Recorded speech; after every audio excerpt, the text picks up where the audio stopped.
Thank you, Tom, for the kind words. At the outset, I should acknowledge that this will be a very memorable day for me. And 15 years before, when I attended the first ISSLS meeting as an international fellow in Marseille, France, little did I, even in the strangest dreams, I wouldn't have thought that the pride of wearing this medal, which has been on the shoulders of giants in spine surgery, would one day be mine. I should thank every one of the ISSLS members across the international borders for bestowing the confidence and this honor on me. Now, we in ISSLS always believe that we are a very unique organization, that our members are truly after science. And that is why we are not a society of spine surgery, but we are a society for the study of lumbar spine.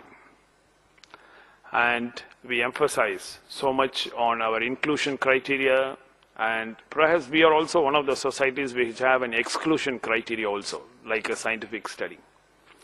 And we need to demonstrate an interest in spine surgery continuously.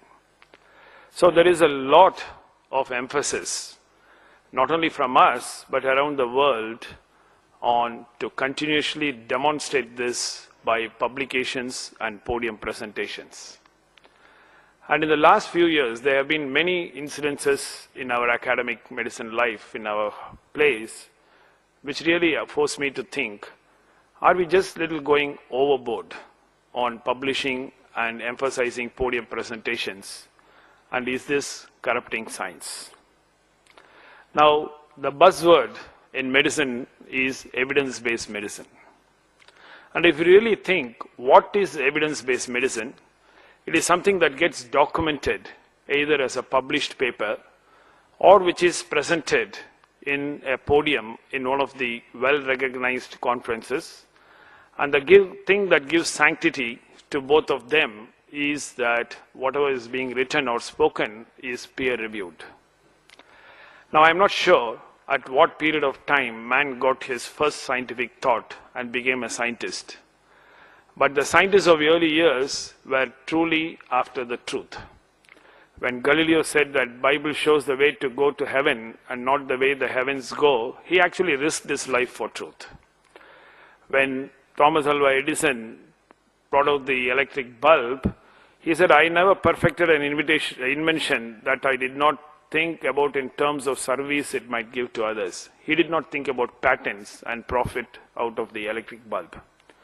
And Einstein said, a person starts to live when he can live outside himself.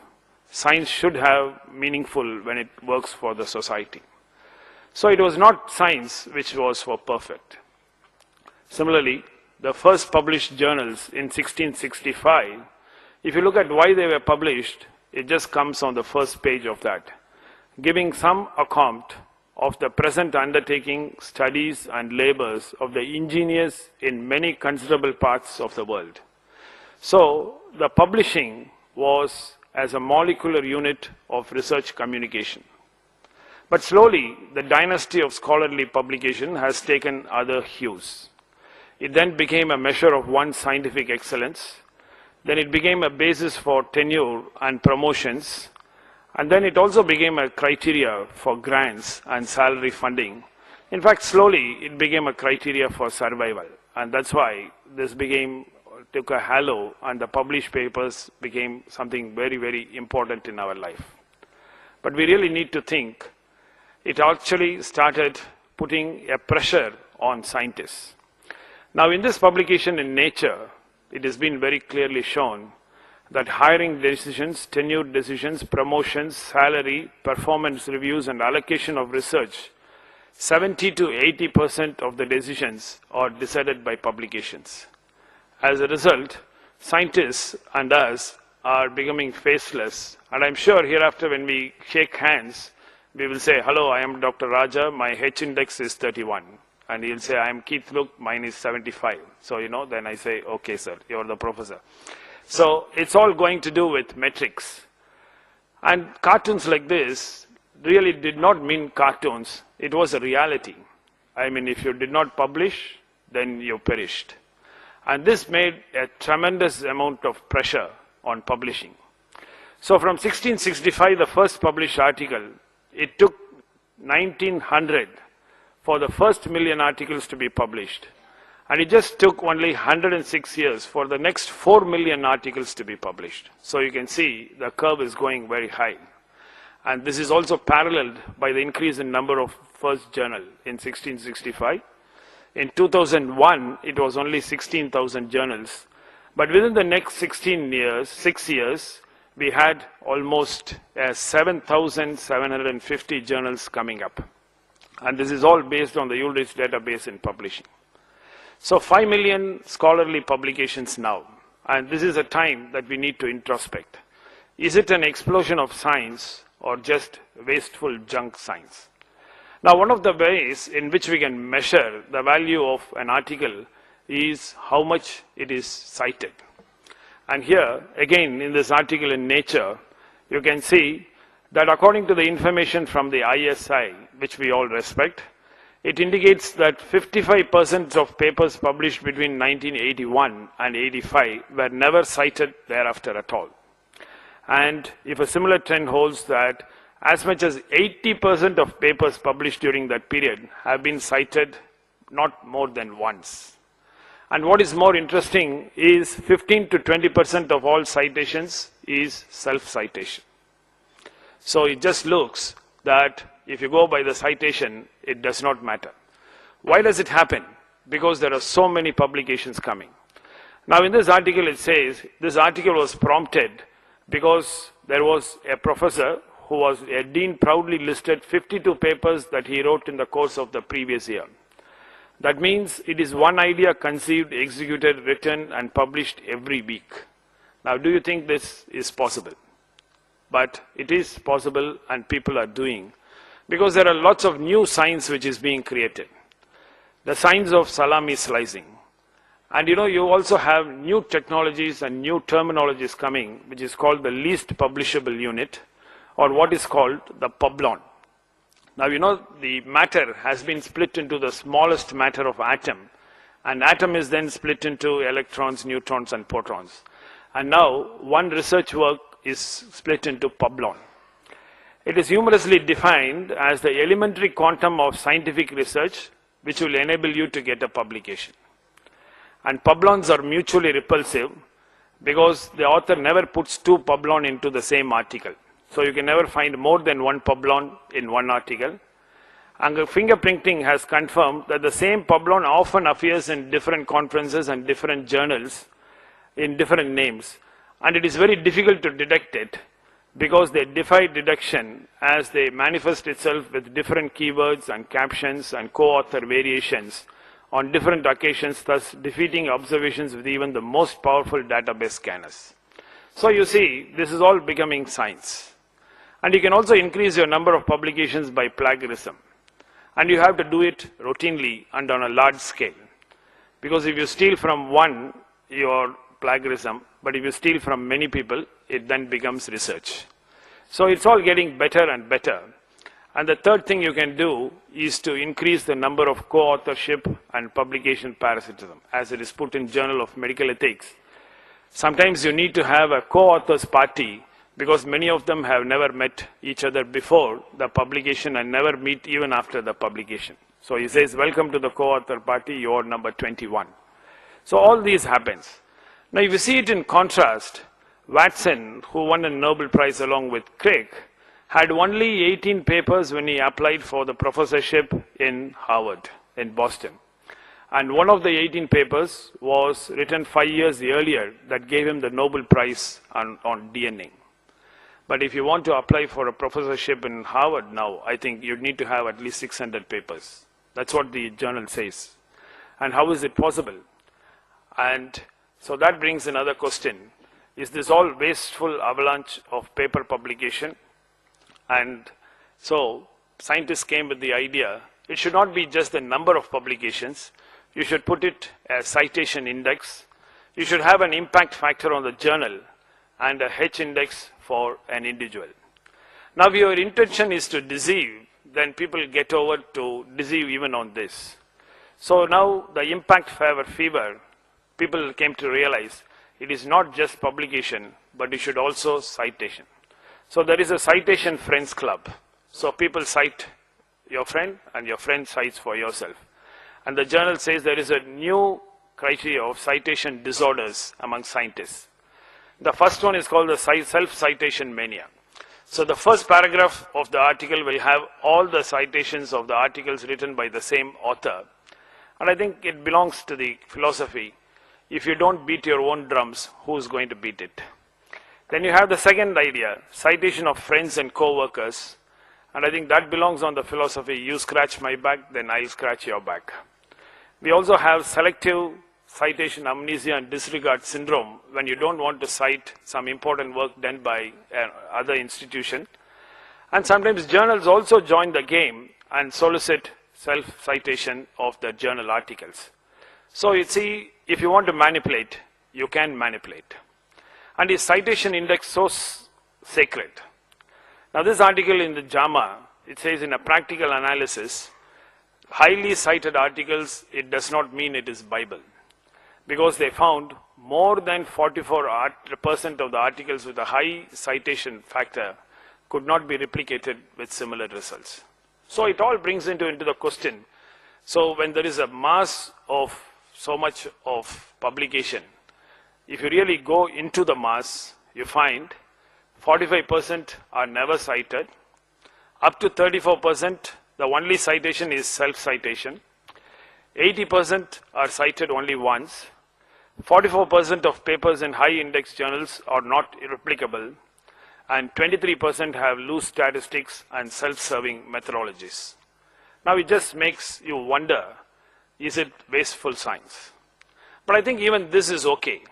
But there is another shade of gray to research, what we call as the harmful science. And I think we have to look at all these things which are becoming more common. Questionable research practices, research misconduct, and even, unfortunately, frank frauds. Now let us look at a few examples. Now if you think I'm just talking as a devil's advocate, exaggerating the facts, now look at this article which says, how many scientists fabricate and falsify research? A systematic review and meta-analysis of server data. 10 years before, if somebody had told me that there is going to be a meta-analysis of scientific fraud, we would have thought that it's not possible. But here it is, and the results are more shocking. This is an anonymous study where they had asked 3 questions. Have you falsified data? Do you know of a co-research worker who falsifies data? Are you aware of a major scientific fraud? And guess what? 5% of the respondents said they have involved or they have just modified some data to get a better p-fact value or something. And they 17% average, but up to 60% said that they know of colleagues who commit questionable research practices, and 39% and up to a high of 80% said they know of case bias and frank frauds. Now this looks really astonishing, isn't it? So it is not just one study. Here it is listed all the studies that have dealt with this scientific fraud. And here you can see that all of them are self-reporting and anonymously, and 15% acceptance in self, and up to 60% knowledge in others. Now this is called the Muhammad Ali phenomenon. I am superior than thou, but still there is something, even if you average both of these, that means there is 30% problem. Another important BMJ article, are these data real? Statistical methods for detection of data fabrication of clinical trials. You first get articles in few decades before how to get good statistics, and now you get articles as statistics of how to detect statistics fraud. And they found that 2 clinical trials in cardiovascular diseases, several statistical features were strongly suggestive of data fabrication because they were so wrong that no other explanation was possible. Now if this is the state in publication, we really need to be worried about what they call as the gray science, because what is being presented on the podium.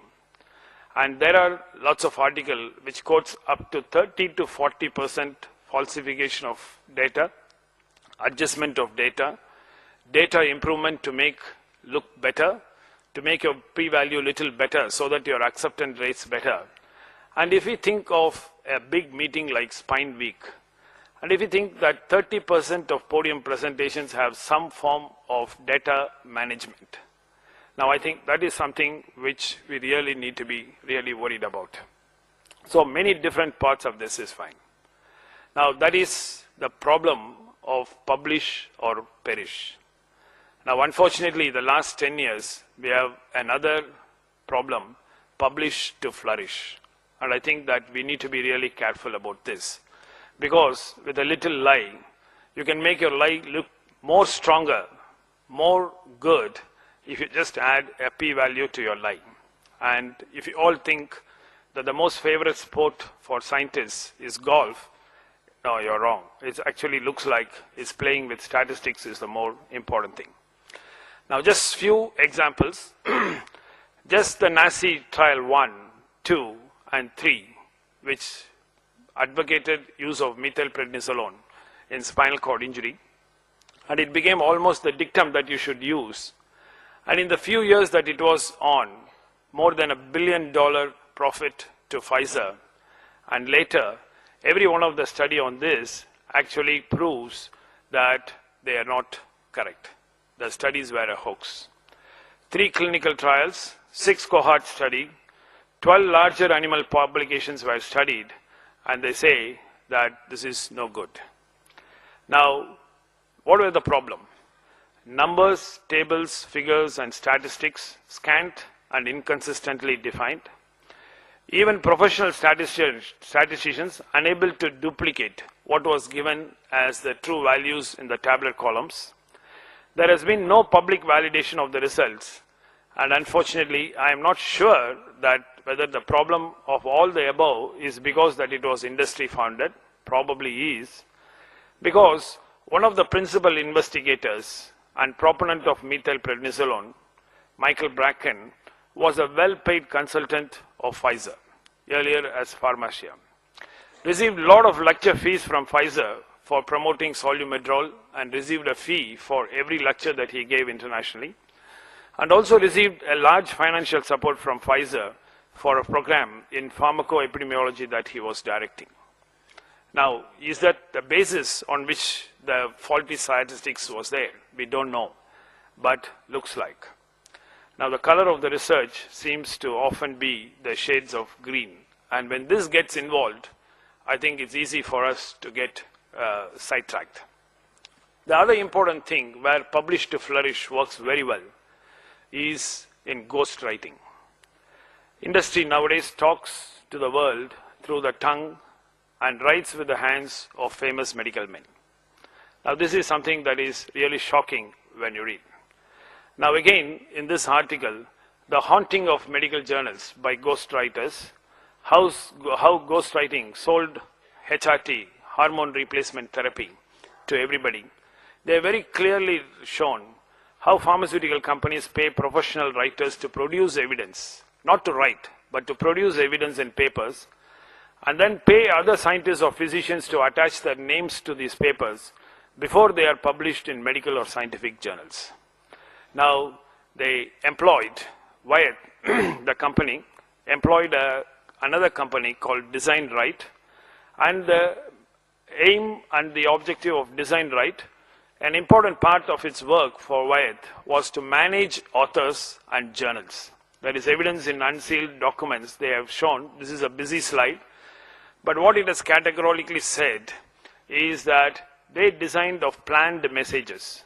It was agreed in the boardroom that what will be the message of the articles and how the experts from the published article actually reflected over there without any scientific basis.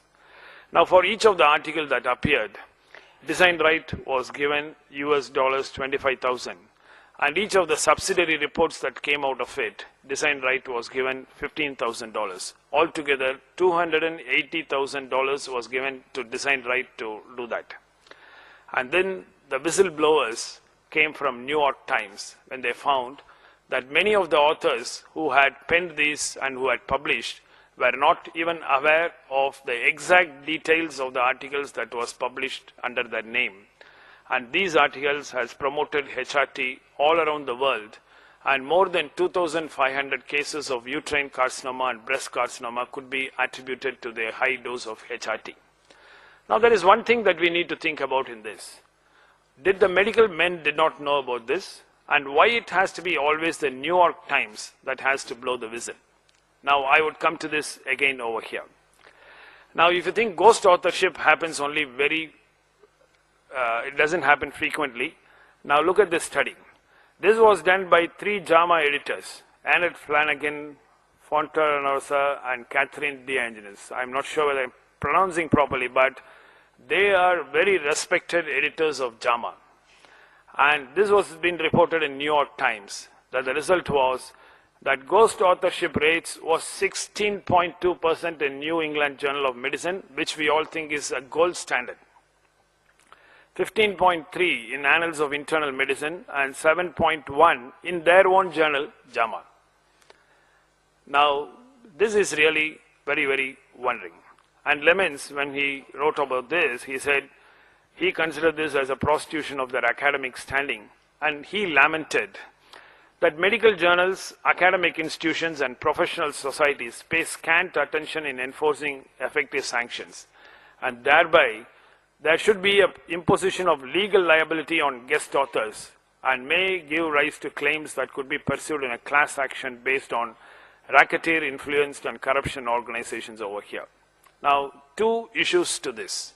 Number 1, why don't medical men report whenever they have a suspicion of something going wrong? Why it has to be always New York Times or Wall Street Journal who brings it out? And third, if we don't police ourselves, there are going to be some very strict policing from outside, and then we are going to make a big problem. The problem is now we have a huge number of research magicians who give whatever data which is required by the pharmaceutical companies. Now this is a very important study. I'm sure that all of you have heard about it, where a researcher, Scott Rubin, published 18 important papers in high-impact journals, and there was only one problem in his study. Later it was found that no patients were ever enrolled in any of his study, and all of them were written in his dining table, not his study table. It was in dining table because all of them were cooked. Perhaps these people are all behaving like science chefs. The 3 studies on Celebrex, Bextra, and Vioxx involved a huge profit and marketing for Pfizer again. And he was paid $420,000 as consultant fees and another donation to a trust he manages. And for all of these, 18 published articles in high impact journals, and found out only many years later. Now, they all look like research magicians. Whatever the pharma company wants, they say abracadabra, let there be evidence and data. And sham, immediately the research data appears on their computer from thin air. But what is more important is it gets into a peer-reviewed paper, gets turned into evidence, and also frequently to FDA approvals. Now, that is really deslitting evidence-based medicine. Wherever science was lacking, they filled up the magic of the gap, and the vehicle by which they transformed fabrication into evidence was by getting published into a peer-reviewed paper journal. So this is something that all of us have to be very, very worried about. But the main problem is, how do we know which studies are real and which ones are false? For example, Scott Rubin, 13 years later only we could find, and by the time, all the 3 drugs have sold by millions around the world. There is one last thing before I want to finish. When healing goes beyond all this, and then when healing really actually becomes a crime. And we really need to be worried about that. In the prize-winning book, Pulitzer Prize-winning book, The Emperor of All Maladies, there is an entire chapter on this. The STAMP regimen, which was a mega-dose radiation therapy for breast cancer, was suddenly hit the limelight when the author reported a 90% success. And then throughout the world, people said the dose-limiting barrier in cancer has been overcome, published in American Journal of Clinical Oncology with a high impact factor. And there they reported 8.5 years follow-up, 60% survival in trial patients, and 20% survival in controls. Was such a huge difference that in 8 years, at least 30,000 American women had undergone the procedure, each at a cost of $100,000 to $400,000 each. In the initial studies, at least 10% to 20% of the women died as a result of the very high dose and its complications. What was very worrying was that many patients developed highly aggressive chemotherapy-resistant acute myeloid leukemia. This is really bad. And again, this keeps coming again. This was the whistleblowers were Times medical writers, not fellow oncologists, not fellow doctors. And when this came in the paper, everybody said, yeah, I knew it before itself, I suspected it, I thought it is like that. I was also wondering that this is a very wrong statistics, but no medical person took the courage to make sure that wrong things were not done for the patients. After it came in Times in 2001, the American Society instituted a committee, and then they found that this was completely wrong and the entire data was fraudulent and fabricated. Against that, they found that the actual protocol was written 9 years after the study was begun. Just when they got ready to publish, they started writing the protocol, and there were many, many things that were wrong, and all the publications were withdrawn. And so, many patients developed all these problems, and what we lost here was not the war on cancer, but along with it, the confidence of the patients. Now, two important books I think all of us must read. The Betrayers of Truth, Fraud and Deceit in the Halls of Science, and then the one by Robert Park on voodoo science, where many instances are given where big published papers in high impact journals advocated treatment for billions that were spent on worthless therapies, the tax dollars that were squandered. But voodoo science actually has a chapter which says the greatest cost is human, because they increase the fear of imaginary dangers, reliance on wrong cures, and most importantly, a mistaken view of how the world works. Well, if you all agree that science is in pursuit of truth and in pursuit of knowledge of how the world works, when these papers really kill the whole purpose of science. So it is obvious that amongst the scientific community, there are Dr. Jekylls and Mr. Hydes. And perhaps even within each one of the scientists, there is a little bit of Dr. Jekyll, because when the meta-analysis came, 5 to 7% of people said, well, I cheat a little, I just sometimes improve my results to get the p-value, but I don't change the hypothesis or results. But there are others who do all the way fraud. Now the whole question is that, is it just one rotten apple, or is it the tip of the iceberg and we are failing to see what is underneath? I think the above statistics clearly show, if you go down deep, there are many, many rotten apples, which one thing that is very certain is every research paper on scientific fraud consistently comes with the approximate data of 30% falsification of data. That is 1 in 3 papers or 1 in 3 podium presentations, which means that we really need to think, where are we going? So to conclude, what should we do? I think the first thing that is very obvious is that the peer review process is under great strain. There are so many journals coming up all the time. Publication pressure is increasing the article submission tremendously, and editors are suffering from getting good peers. And if that quality at that point we lose, then the quality of peer-reviewed papers come down, and then the whole quality goes into it. There is a total breakdown of peer-reviewed process. So, as has been told in this article in Nature in 2011, the published peer-reviewed paper is not sacred anymore. This has great implications for science.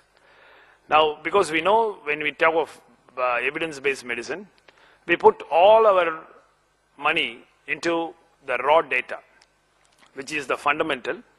Out of the raw data, we get peer publications and presentations. And many people bring out review articles and meta-analysis based on these publications. And then the evidence is built over which we put the citadel, the crown of evidence-based medicine. Now, if even in the best journals, 30 to 40% of the raw data is wrong, there is also one more important article, which I have not put it as a slide here, that in the British Medical Journal, BMJ, in a period of time, they asked all the important articles to submit their raw data. And believe what? 48% of the article authors wanted their papers to be withdrawn because they could not give the raw data.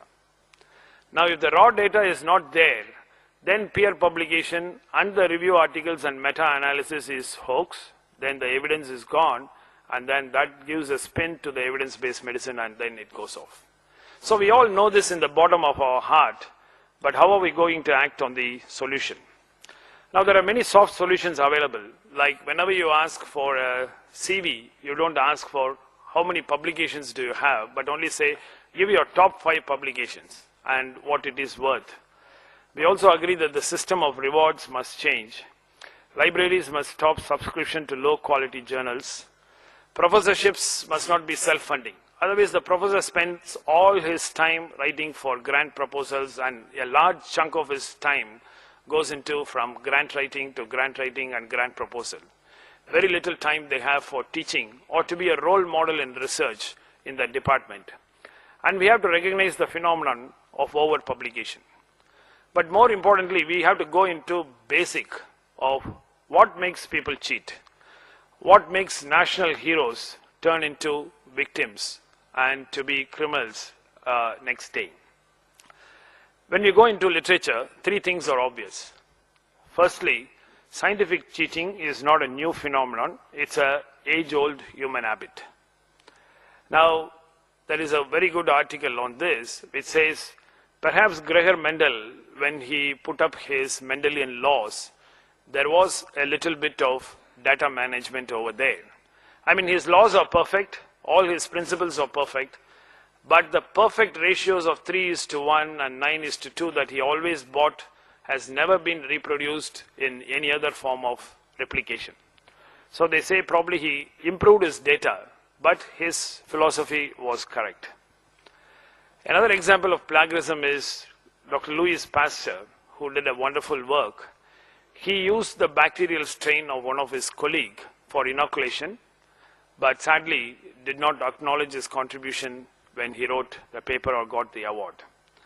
And books like this actually say the huge number of plagiarism and cheating in other scientific articles in different fields also, like the electrons charge or the discovery of cold fusion or the controversial discovery of element 118. Now, all these are mustered in great controversy. So it is a general phenomenon. I think it's a general phenomenon of society that when you are put under pressure, people tend to cheat. I think if you put them under a lot of stress of survival will promote cheating and fraudulent behavior. So we need to look into, I think the elders of the society here, people who are in academic positions, people who are in the helm of affairs of judging, employing, and people must look into it.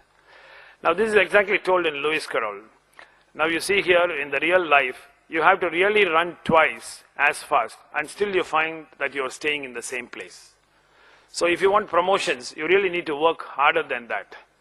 And that is what our chairman of Infosys, Narayana Murthy, said. If you have an academic culture that encourages rat race, you should not be very surprised if at the end of 10 years everybody behaves like a rat. I think that is very, very important. So these things must really actually change. Now these are things important because in the next few years there are going to be so many journals that we are going to be inundated by data. And what is going to be the ISSLS and other societies?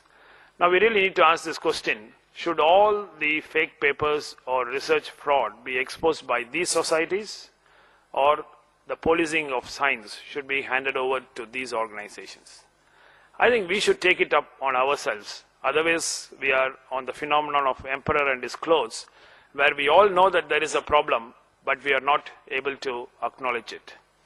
We have sadly not been able to bring the morality that is very common in golf. Because when a golfer is in the wood, all alone, nobody is seeing him, he doesn't kick his ball into an open spot. He knows that nobody else would know, but he would know that he cheated and the results were a lie. And true golfers will understand that they enter and leave the field with a clear conscience, either that or they would not be playing at all. So if that is true for golf, then I think that it should have been true for science also. Before I close, I would like to bring this quote of Mahatma Gandhiji, the father of our nation, when he was asked, what are all the 7 deadly sins? Then he said, wealth without work, profit without conscience, science without humanity, knowledge without character, commerce without morality, politics or science without principle, and worship without sacrifice. Now, these are the things that he said will bring a society down. And if you look at it, many of these things discusses about what we have discussed in the last half an hour. I would think that ISSLS, which is one of the premier scientific societies in the world, which is close to our heart, we all take pride in it. I think we teach a lot of research methodology, but we also should think how we should promote research morality around the world. I am sure that this can be done if all of us put our minds together. Thank you again for your attention, and let me again say that it's one of the honors and pride in my professional career to have delivered the presidential oration to you today. Thank you very much.